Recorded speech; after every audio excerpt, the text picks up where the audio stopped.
بسم الله الرحمن الرحيم الحمد لله رب العالمين والصلاة والسلام على سيد الأنبياء والمرسلين محمد وآله وأصحابه أجمعين ومن تبعهم بإحسان إلى يوم الدين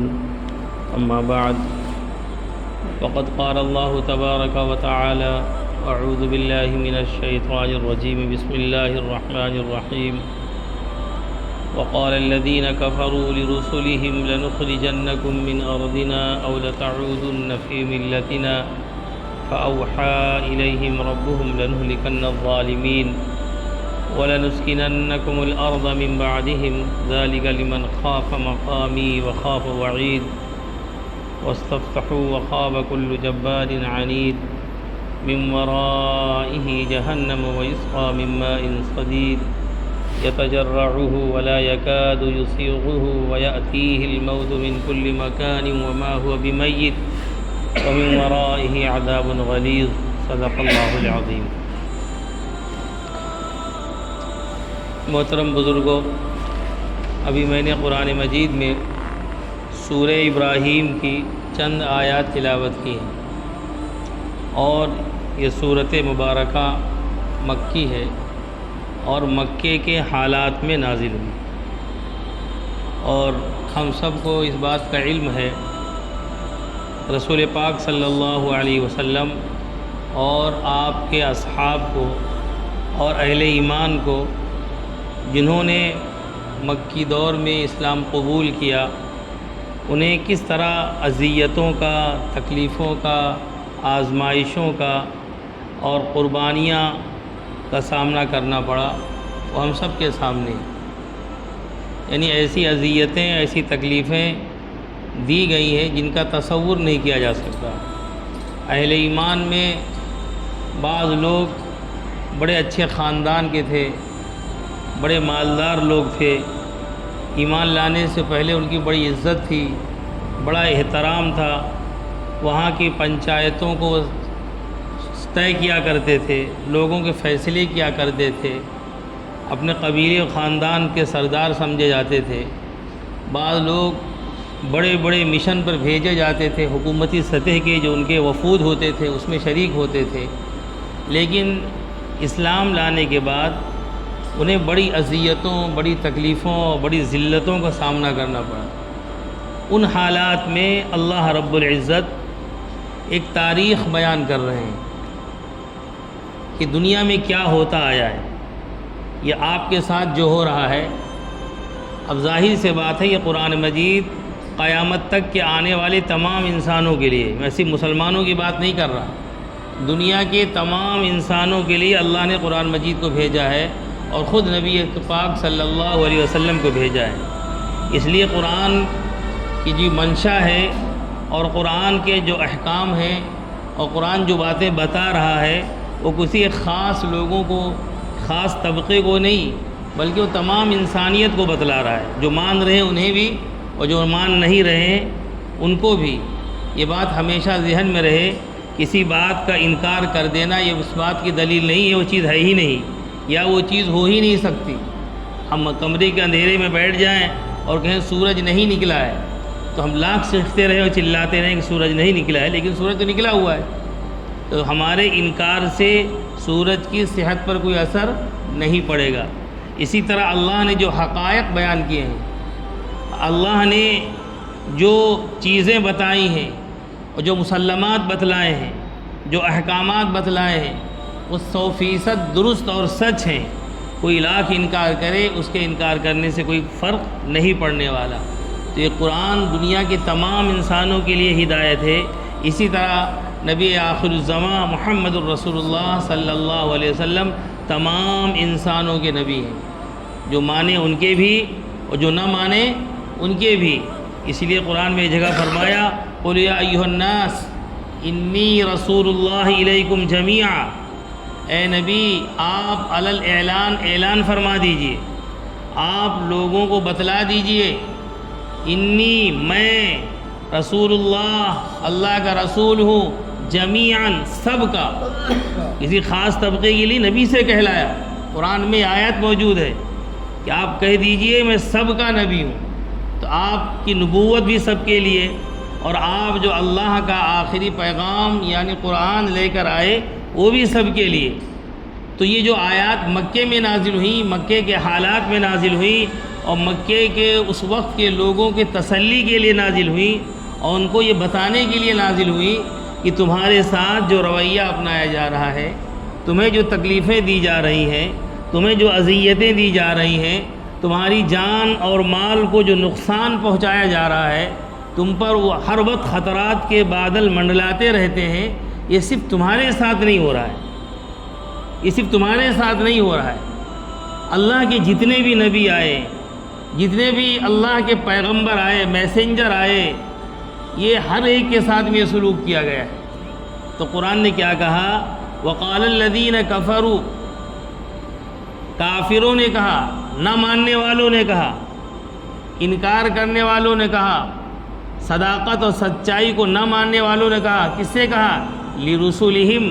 اپنے پیغمبروں سے، اپنے رسولوں سے، یعنی ان کے پاس اللہ کے جو پیغمبر آئے، اللہ کے جو رسول آئے، جو کہتے تھے کہ اللہ نے مجھے بھیجا ہے تم کو سمجھانے کے لیے، تم کو سکھانے کے لیے، تمہیں ہدایت دینے کے لیے، تمہاری برائیاں چھڑانے کے لیے، تم کو جہنم سے بچانے کے لیے، میں تمہارا خیر خواہ ہوں، انی لکم رسول امین، میں اللہ کا امانت دار رسول ہوں۔ تو ان تمام رسولوں سے، رسول کی جمع رسول ہے، ایک کے بات نہیں کہی ہے قرآن نے، کہا جتنے بھی آئے، حضرت آدم سے لے کر محمد الرسول اللہ تو آخری نبی ہیں، ان سے یہ بات کہی جا رہی ہے۔ اور تقریباً 1.25 لاکھ کم و بیش انبیاء ہے، ایک دو نہیں، کوئی علاقہ نہیں، کوئی بستی نہیں، کوئی ملک نہیں جہاں اللہ نے نبی نہ بھیجے ہوں، ہر جگہ اللہ نے بھیجے، اور تقریباً سب کے ساتھ یہی معاملہ ہوا۔ کیا ہوا؟ وہ سننے والی بات ہے، وہ غور کرنے والی بات ہے، اس کو ہمیں اور آپ کو اپنے دل و دماغ میں اتار لینا چاہیے۔ آج ہمارا مسئلہ یہ ہے کہ ہم ہر چیز سے اپنے کو بے تعلق سمجھتے ہیں، ہم یہ سمجھتے ہیں یہ کہانیاں سنائی جا رہی ہیں، یہ قصے بتلائے جا رہے ہیں، ہمارا اس سے کیا تعلق ہے؟ یہی سوچ اور یہی بھول، یہی غلطی ہمیں تباہی کی طرف دن بدن لیتی چلی جا رہی ہے۔ جس طرح ایک بیمار ہو، ایک مریض ہو، سنگین بیماری اس سے لاحق ہو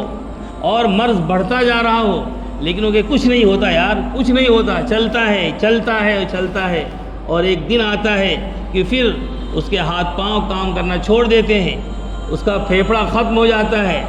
ہارٹ ختم ہو جاتا ہے، کیونکہ اس نے احتیاط نہیں برتی، اس نے دوائیں نہیں لی، جو علاج اسے تجویز کیا گیا اس دوا کو اس نے استعمال نہیں کیا، ڈاکٹروں کی باتیں نہیں مانی، تو پھر کیا کہتے ہیں؟ یہ اس نے اپنا نقصان کر لیا۔ آج ہمارا معاملہ بھی یہی ہے، ہم سے جو باتیں کہی جاتی ہیں، جو سمجھائی جاتی ہیں یا بتائی جاتی ہیں، سمجھتے ہیں یہ ہمارے لیے نہیں ہے، یہ ہماری بات تھوڑی نہ ہے، ہمارا کام تو کچھ ہے جس میں ہم لگے ہوئے ہیں، ہماری دنیا ایک الگ ہے جس میں ہم جیتے اور جاگتے ہیں۔ اس لیے اہل ایمان کی یہ ذمہ داری ہوتی ہے، ایمان نام ہے ذمہ داری کا، ایمان نام ہے احساس کا،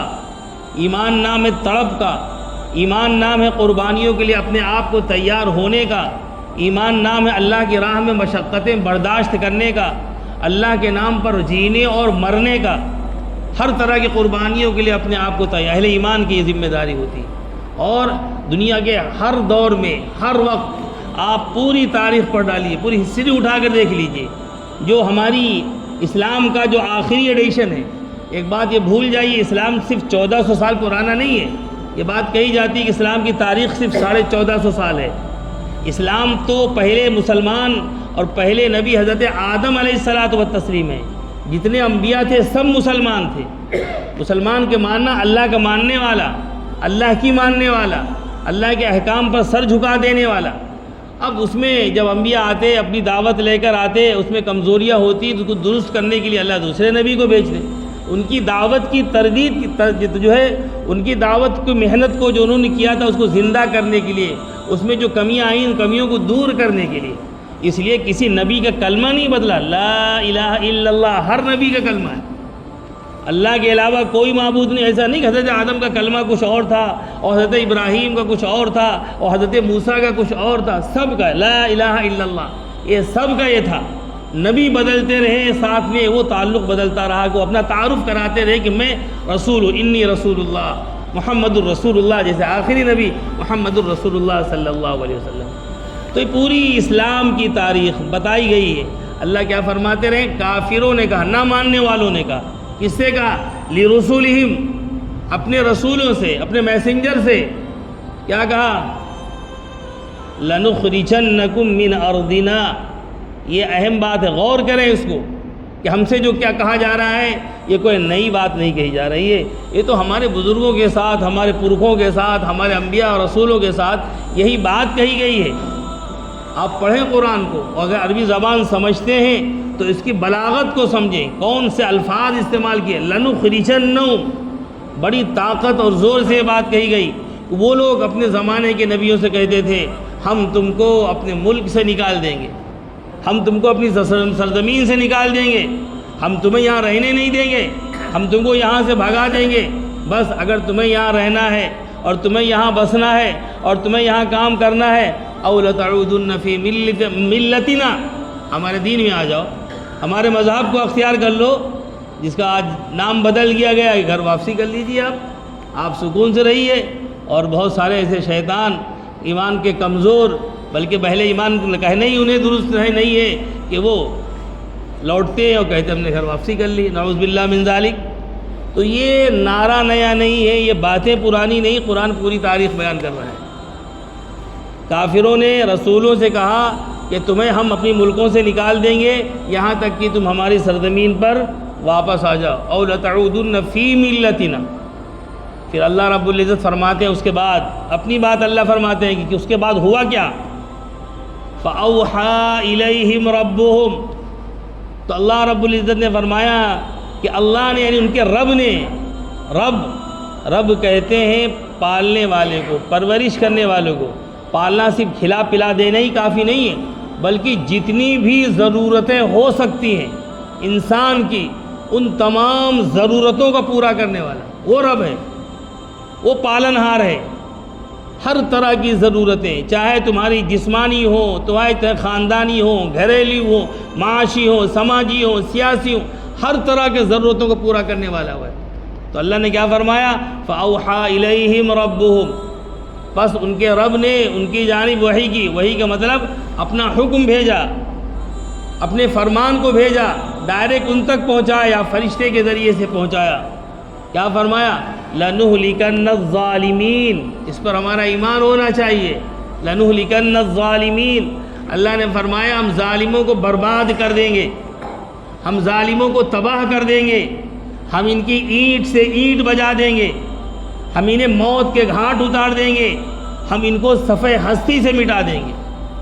یہ اللہ کا وعدہ ہے، یہ اللہ کا قانون ہے، یہ اللہ کا دستور ہے۔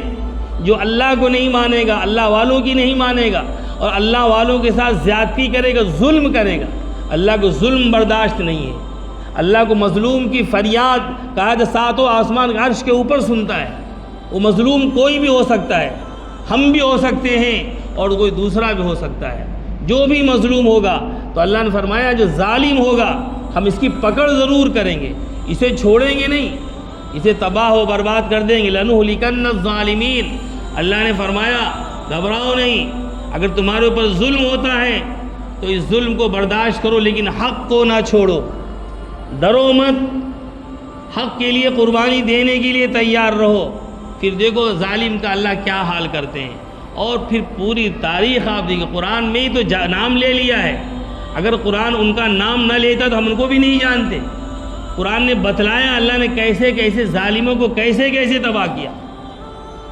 فرعون، حامان، قارون، نمرود اور قوم سمود، قوم عاد، بڑی بڑی طاقتیں، بڑی بڑی حکومتیں، ایسی طاقت، فرعون تو اتنا بڑا طاقت ہو، اتنا بڑا ملک، اتنی بڑی فوج، یہاں تک کہ وہ خود کہتا تھا انا ربکم الاعلی، میں رب ہوں، میں خدا ہوں، میں مالک ہوں۔ اور ان کی حضرت موسیٰ کی ان کے سامنے، فرعون کے سامنے کوئی حیثیت نہیں، لیکن اللہ نے لمحوں کے اندر مٹا دیا، اور اس کو نہیں، اس کی فوج کو بھی سمندر کے اندر غرق کر دیا۔ کسی کے اوپر آسمان سے پتھر برسا دیے، کسی کے اوپر بجلی کی ایک چیخ نکلی، ایک آواز آئی زوردار، سینے پھٹ گئے، دل پھٹ گئے، اور زمین پر ایسے پڑے جیسے تاڑ کے اور کھجور کے درخت پڑے ہوں، ایسے لمبے تڑنگے لوگ، ہم 6-7 فٹ کے کیا 12 فٹ اور 14 فٹ 18 فٹ کے لوگ جو کہتے تھے ہم سے بڑا دنیا میں کوئی طاقتور نہیں ہے، ان کو اللہ نے ایسے زمین پر لٹا دیا کہ ان کی لاشیں اٹھانے والا کوئی نہیں ملا۔ کسی کے اوپر اللہ نے ایسی آندھی مسلط کر دی، ان کے گھر بار سب اکھاڑ لے گئے، سب اجاڑ لے گئے، سب کو تباہ و برباد کر دیا۔ تو یہ پوری تاریخ قرآن نے ہمارے سامنے رکھی ہے ظالموں کی، کہ اللہ ظالم کو برباد کر دیں گے، اللہ ظالم کو ہلاک کر دیں گے، اللہ ظالم کو صفحہ ہستی سے مٹا دیں گے۔ تو اس لیے میرے بھائی کبھی ظالم کے ظلم سے ڈرے نہیں، ہم اپنے اعمال کا تجزیہ کریں، اپنے اعمال کا جائزہ لیں، ہم حق پر ہیں کہ نہیں ہیں۔ شرط یہ ہے آپ حق پر ہوں، آپ حق پر جمے رہیں، آپ حق پر ڈٹے رہیں، اور اس کے لیے پھر کتنی بڑی بھی قربانی آئے اس سے ہم دریغ نہ کریں۔ یہی مثال ہمارے لیے آقائے دو جہاں محمد الرسول اللہ صلی اللہ علیہ وسلم نے اور آپ کے اصحاب نے چھوڑی ہے،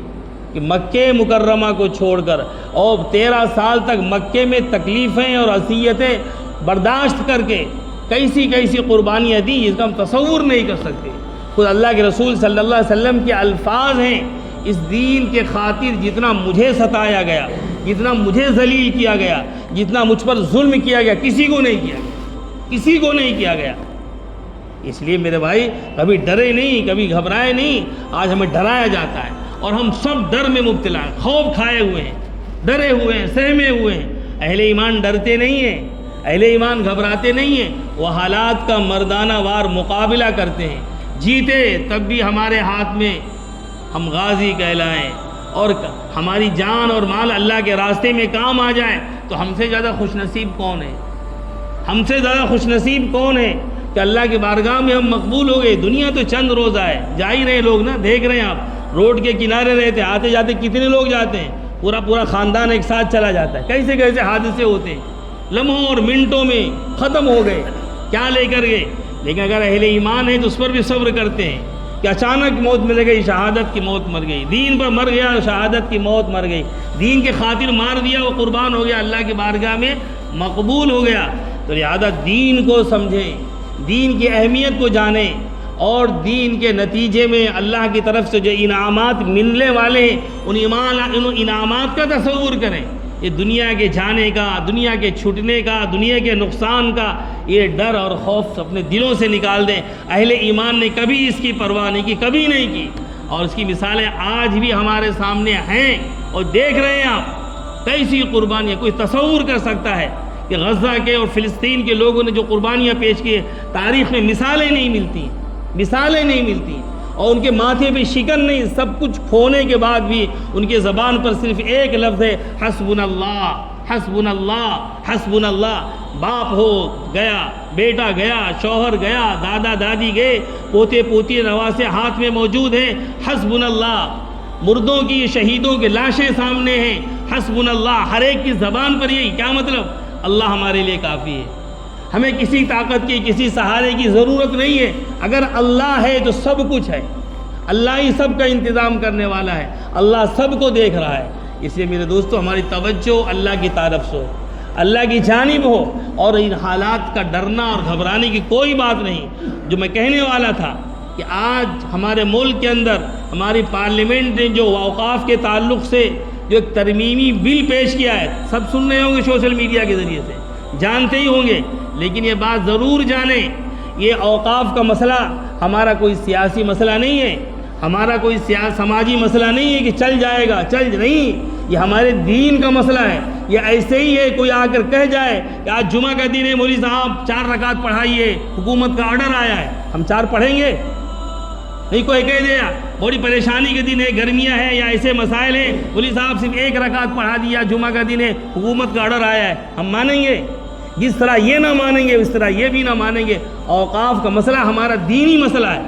شریعت کا مسئلہ ہے، ہمارے دین میں صراحتاً مداخلت ہے، اور جان بوجھ کر یہ کی جا رہی ہے تاکہ ہمیں کمزور کیا جا سکے، اور ہم کو ڈرانے کے تمام ذرائع اور ان سے سیاسی فائدے حاصل کر سکیں۔ لیکن شاید انہیں پتہ نہیں ہے، یا جانتے ہوں گے تو انجان بنے ہوں گے۔ یہ قوم کبھی ڈرتی نہیں، قوانین سے گھبراتی نہیں، حالات سے ڈرتی نہیں، نہ جانے کیسی یہ آگ کے سمندروں کو ہم پار کرتے ہوئے یہاں پہنچے، اور کتنے طوفان آئے اور گزر گئے، اور طوفان لانے والے لاپتہ ہو گئے، ان کا بھی کوئی پتہ نہیں۔ لہذا اوقاف کے مسئلے کو ہم سنجیدگی سے لیں اور اس کی ہر سطح پر مخالفت کریں، اور جو اس کے فوائد بیان کر رہے ہیں حکومتیں، حکومت کے کارندے اور ناسمجھ لوگ، انہیں کچھ پتہ نہیں ہے، وہ کچھ نہیں جانتے ہیں۔ حکومت کہتی کچھ ہے اور کرتی کچھ ہے۔ یہ صراحتاً ہماری شریعت کے اندر مداخلت ہے۔ وقف للہ ہوتا ہے، ہم نے ایک چیز اللہ کے لیے دے دی، کسی نے یہ مسجد اللہ کے لیے بنا دی، یہ اللہ کی ہو گئی، اس کا مالک اللہ ہے، ہمیں اختیار نہیں ہے،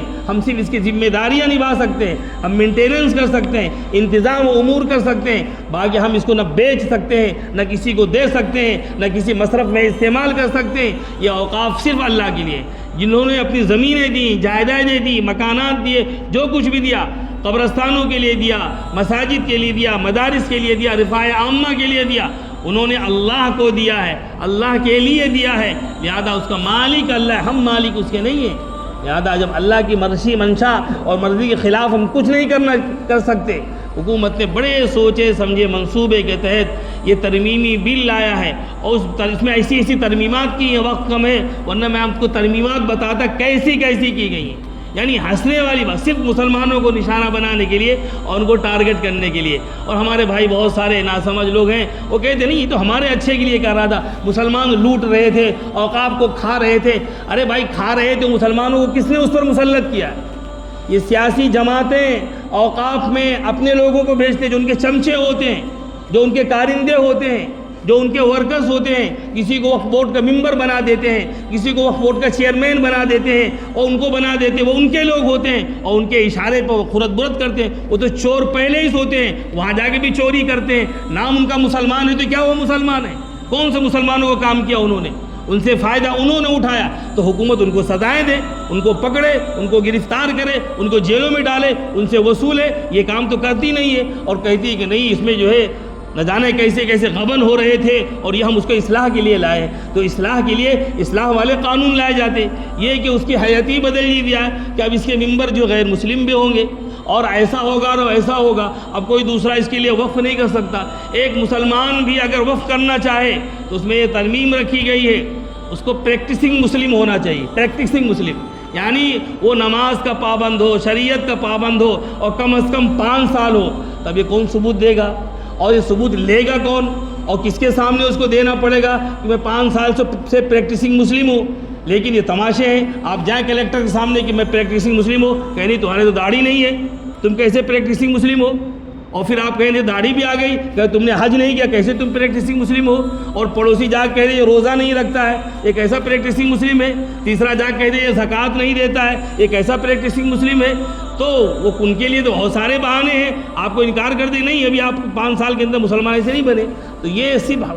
وقف کی جائیداد کو ہڑپ کرنے کے لیے، ان کو تباہ کرنے کے لیے، اور مسلمانوں کی معاشی کمر توڑنے کے لیے، ان کے جو بڑے بڑے اوقاف ہیں، بڑے ادارے چل رہے ہیں، اس کے اوپر نگاہیں ہیں، ان کو جو ہے ان پر قبضہ کرنے کے لیے مہم چلائی گئی ہے۔ تو آپ سے ہماری درخواست یہ تھی کہ اوقاف کے تعلق سے مسلم پرسنل لا بورڈ مسلمانوں کا ایک نمائندہ ادارہ ہے، جس میں ہر مکتب فکر کے لوگ، ہر طرح کے لوگ اور ہر طرح کے سماج کے لوگوں کو اس کے اندر جگہ دی گئی ہے۔ ان کی طرف سے جب کوئی کال آئے، ان کی طرف سے کوئی احتجاج کا اعلان کیا جائے، ان کی طرف سے کوئی منصوبہ بندی کی گئی ہو، تو ہم سب اس پہ لبیک کہیں، ہم اس کے لیے سڑکوں پہ اترے، جہاں اترنے کے لیے، ہم یہ نہیں کہتے اب سڑک جام کر دیں، وہ جو کام کہیں، ان کی طرف سے جس طرح کی ہدایات دی گئی ہوں، کالی پٹی باندھنے کے لیے کالی پٹی باندھ لی، اگر ان کی طرف سے کہیں بلایا گیا کسی جلسے میں تو ہم وہاں شریک ہو، اور ان کی طرف سے جو بھی کال آئے، یہ ہماری ذمہ داری ہے، ہم اس سے بے تعلق نہیں ہو سکتے، اور ہم اس سے بے تعلق رہے دوستو تو کل قیامت کے دن ہم اللہ کی بارگاہ میں ہوں گے،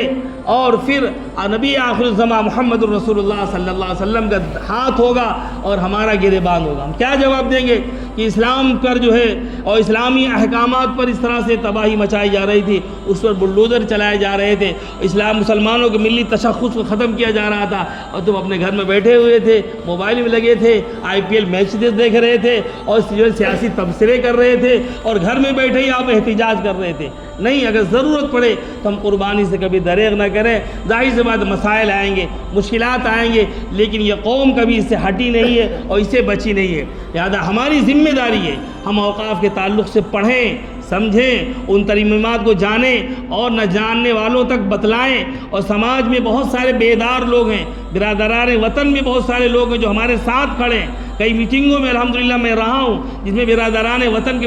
بڑی تعداد، ان کے جو انٹلیکچوئلس اور ان کا جو تھنک ٹینک ہے وہ ہمارے ساتھ کھڑا ہے، خاص طور سے دلتوں کا، آدیواسیوں کا، ان سب ہمارے ساتھ میں اور چلا رہے ہیں کہ آج تمہاری باری ہے، اگر ہماری باری آنے والی ہے، بلکہ آ چکی ہے، اور سب کو یہ آہستہ آہستہ ختم کرنا چاہتے ہیں، ہر ایک کے تشخص کو اور اس کے امتیازات کو مٹا دینا چاہتے ہیں۔ تو ایک ملک کی بڑی آبادی، آپ نے خود ہی دیکھا پارلیمنٹ میں کتنی لمبی چوڑی بحث ہوئی ہے، ان بحثوں میں کیسی لوگوں نے تجاویز پیش کی ہیں، اور آدھے سے کچھ ہی کم لوگوں نے جو اس کے خلاف ووٹ کیا ہے، آدھے سے کم لوگوں نے، ہمیں خیال 30 یا 35 سیٹوں کا فرق رہا ہے، جس میں جنہوں نے جو ہے اس کی بل کی مخالفت کی ہے، اور 30-40 سے زیادہ لوگوں نے اس کی حمایت کی ہے۔ تو اس سے سمجھ میں آیا کہ ملک کی آدھی سے زیادہ کچھ کمی آبادی جو ہے اس کے خلاف ہے، تمام اقلیتیں اس کے خلاف ہیں، صرف مسلمان ہی نہیں، ہم تنہا نہیں ہیں، ہمارے ساتھ سماج کے بہت سارے طبقات ہیں، لہذا ہم اس کو اپنی ذمہ داری سمجھیں، اور جب بھی موقع ملے تو ہم اس کے خلاف جو ہے اپنے احتجاجات کو درج کرائیں، اور مسلم پرسنل لا بورڈ کی طرف سے کوئی کال آتی ہے تو اس پر ہم کان دھریں، اور اپنے طور پر، اپنے علاقے طور پر کچھ کمیٹیاں بنائیں تاکہ اس پر عمل درآمد کس طرح ہو، اور ہماری شرکت اس میں ان کے ساتھ میں کس طرح ہو، ہم اپنے احساسات ان تک کس طرح پہنچائیں، اور ان کی طرف سے کوئی کال آئے تو اس کو ہم زمین پر کس طرح اتاریں۔ ظاہر سی بات ہے مسلم پرسنل لا بورڈ کا اپنا کچھ نہیں ہے، ہم ہی اور آپ ان کے نمائندے ہیں، اور ہم ہی آپ ان کی طاقت ہیں، لہذا ہمیں اس سے خیال کرنا چاہیے۔ اللہ رب العزت ہمیں بھی اور آپ کو بھی نیک عمل کی توفیق عطا فرمائے۔ وآخر دعوانا الحمدللہ۔